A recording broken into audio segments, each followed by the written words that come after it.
السلام عليكم ورحمة الله وبركاته. ازيكم يا حبايبي؟ عاملين ايه؟ معاكم المطبخ البلدي مع ام احمد. النهاردة ان شاء الله طبعا هنطلع من المطبخ خالص ونخش طبعا على صبغات الشعر. اول حاجة نسمي الله ونصلي على الرسول عليه افضل الصلاة والسلام. طبعا واللي بدأ يشوف الفيديو ما ينساش يعمل لي اللايك ويشترك في القناة ويفعل الجرس عشان يوصله كل جديد. اول حاجة هنسمي الله زي ما انتم شايفين كده. معايا اول حاجة كده صبغة، اسم الصبغة بلت. نوع الصبغة ده جميل جدا و... وثابت في لون الشعر. بجد بجد نوعها جميل جدا وحنينة على الراس او على فروة الشعر، وسعرها حنين جدا. الصبغة ديت طبعا بتعمل كل الالوان، فيها كل الالوان طبعا اللي انت حباها. زي ما انتوا شايفين كده انا حابة ان انا اوريكم بس الحاجات اللي جوه العلبة بتاعتنا. طبعا العلبة ديت لو انتي الكمية اللي انتوا شايفينها ديت، لو انتي شعرك مثلا واصل كده لحد رقبتك، لو شعرك اطول من كده بتحتاجي علبتين. معايا طبعا في العلبة بتاعتي فيها ازازة الاكسجين دي ازازة اكسجين. ومعايا طبعا هنا دي الازازة ديت اكسجين، والازازة ديت والانبوب دوت فيه نوع الصبغة، لون الصبغة بتاعك اللي انت حابة، اي لون صبغة بيبقى في الانبوب ده. وطبعا معايا طبعا الورقة ديت فيها، الكيس ده فيه زي مثبت او بلسم بيطر الشعر جدا، واكنك ما انت عاملة صبغة في راسك او في شعرك، بتخلي شعرك طري جدا وناعم. والملمس بتاعها جميل جدا، مبيخليش اي هيشان ولا تحسي ان شعرك شايط كده، ولا جميلة جدا البلسم ده ومثبت للون بتاعك. وطبعا معانا بيبقى جوه العلبة برضو القلبزات او الجوانتي دوت. زي ما انتم شايفين كده القلبزات دي طبعا بتلبسيها اول حاجة عشان خاطر طبعا دي صبغة، والصبغة بتعلم في الايد، فافضل حاجة ان احنا نلبس اول حاجة القلبزات بتاعتنا ديت. ومعايا طبعا عندك الطبق اللي بتاع اللي انت تعمليه فيه الصبغة، عندك طبق بيبقى موجود على طول، اي طبق المهم ما يكونش ما يمسكش فيه.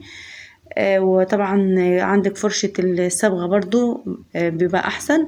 انا كده لبست القلبزات او الجوانتيات ديت، لبستها وبالتوكة كده، وقفلت على ايدي عشان الكيس القلبز المشمع ده بيطلع من الايد. عندك استك من اللي هو اليد ده ممكن تحطيه عشان خاطر ايديك ما تتوسخش، لان فعلا بتلون في الايد خالص. عشان زي ما قلت لكم ديت صبغه، الصبغه غير الاكسجين. حتى اللي هي الاكسجين برضو لازم تلبسيه له، وان انت بتفتحي بشعرك لازم تلبسي له برضو قلبزه عشان خاطر فعلا بيعمل بربقه في الايد. انا هفضي طبعا هنا الصبغه بتاعتي زي ما انتم شايفين. ديت الصبغه طبعا اي لون انت عايزاه بتروحي تقولي عليه، بيوريكي هو الدرجات على حسب بقى ايه لون شعرك. عايزة طبعا تغمقيه تفتحيه، مثلا عايزاه اسود، عايزاه بني غامق، كاستنائي، اي لون انت عايزاه موجود، نبيتي، احمر، درجاتها كلها موجودة. البالت ديت جميلة جدا. طبعا انا هفضي الازازة بتاعتي، هفضيها خالص كده، افضي كل الكمية اللي فيها. طبعا انا اللي بعمل لها شعرها خفيف جدا، فما خدتش مني كتير. طبعا دوت اللون ده عاطي على اللي هو البني الكاستنائي الغامق قوي.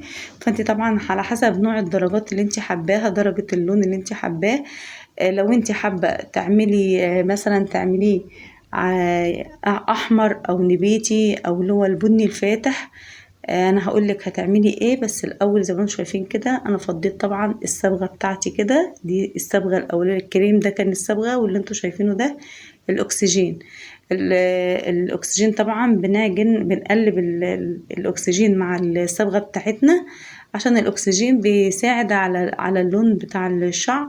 فمعاه طبعا انا ما عنديش فرشه اللي هي بتاعت فرشة الصبغة، عادي بفرشة الأسنان تكون عندك مستعملة أو انتي تشتريها وتخليها. ميزة الفرشة ان هي بتاخد لو في شعرية على حرف القورة بتاخده وفاهمة وبتعمل لو في شعر برضو من ورق كده صغير برضو بتاخده. أهم حاجة الصبغة ديت قبل ما نستخدمها بنعمل كده، بنخلطها كده او ندوبها وناخد منها، لازم تعملي اختبار علشان خاطر فروة راسك ما تتعبكيش. فانت بتاخدي الاختبار بتحطيه عند رقبتك من ورا كده في اخر الشعر وتحطيه، لو بدأ يحرقك يبقى انت كده عندك حساسية منه. فطبعا قبل ما تحطي الصبغة دي في شعرك بتدهني على القورة كده بكريم، اي كريم مرطب عندك، جريسلين، ايفا، اي نوع كريم بتحطيه على قورتك عشان لو عملت حساسية او حاجة. انا بوريكم هنا الورقة ديت كلها الارشادات بتاعة الصبغة بتاعتي زي ما انتوا شايفين كده. بصوا المدة بتقعدي قد ايه، من 10 دقايق مثلا.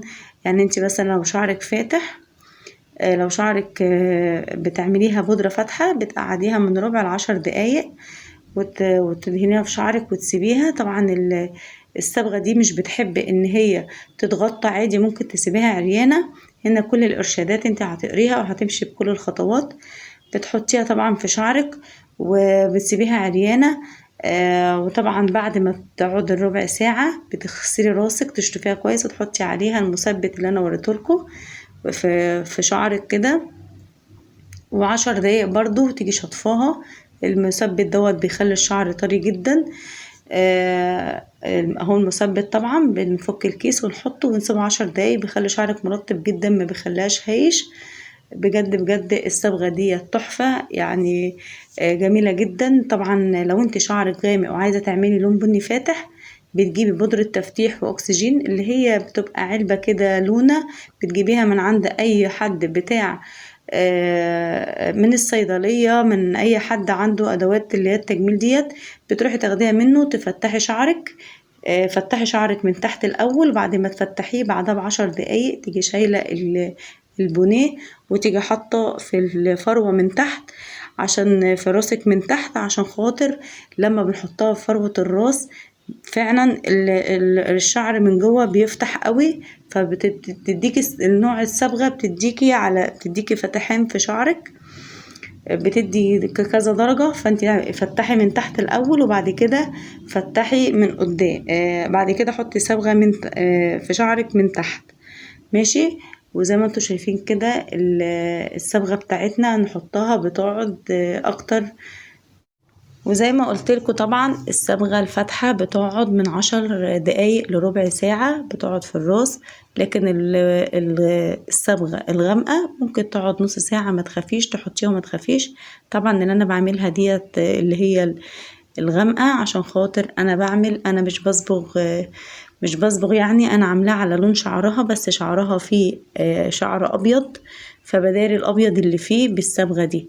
طبعا انت لو شعرك ابيض من قدام بتضطر ان انت تاخدي، ما تعمليش الكمية كلها، بتاخدي زي معلقة كبيرة كده، وتاخدي معلقة كبيرة من الاكسجين ومعلقة كبيرة من الصبغة وتقلبيهم وتعملي بيهم الابيض بتاعك بس. ما تستخدميش الكمية كلها. لكن لو بتلوني شعرك كله يبقى تعملي الكمية بتاعتك ديت اللي موجودة. لو اطول شعرك طويل بتحتاجي اكتر. المهم ان انتي لو حابة فتحي شعرك الاول وبعد كده نعمل الصبغة ديت. لو شعرك فاتح وعايزة تعمليه بالصبغة دي ممكن تعمليه، ويا رب يعجبكم. بجد بجد افضل صبغة للشعر. يا رب يعجبكم الفيديو، ولو عجبكم الفيديو ما تنسوش تعملوا لايك وشير للقناة وتفعلوا الجرس عشان يوصلكوا كل جديد. وان شاء الله الفيديو بتاعي هيعجبكم جدا. والسلام عليكم ورحمة الله وبركاته.